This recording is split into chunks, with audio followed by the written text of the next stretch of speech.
Als Hummerl wird von der Josie angezeigt, aber die zieht nachher die Klage wieder zurück und hilft ihrer und den Zwiefel und miteinander können's einen Landweiberverein retten. Und das Zwiefel möchten's zu der Chefin machen und Josie zum Kassierer. Uri schmeißt den Lorenz sein Hund von Wirtshaus aus, aber danach schlaft's mit ihm brav in ihrer Bettstatt. Sarah und sein preisischer Onkel bieten ihr ein, dass sie einen verseuchten Gaskas gegessen haben.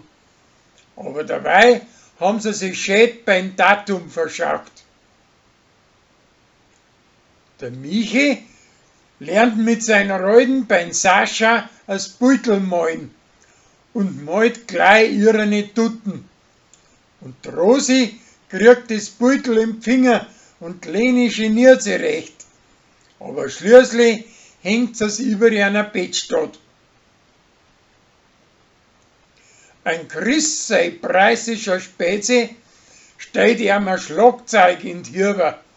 Und zuerst ist er dagegen, aber schließlich packt er Freude am Radaumacher.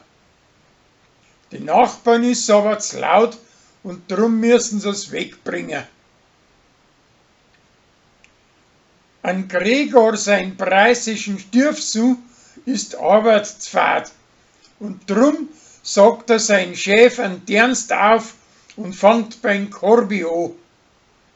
Sein Stiefvater ist es aber nicht recht und er ist besser auf der Fanny sein Vater, der wo ihm zu dem Wechsel zugeredet hat. Der Winkler schießt Beuteln von der Uschi mit einem Maßkrug als Reklame fürs Bierzeit und wird dabei allweil mehr heiß auf sie.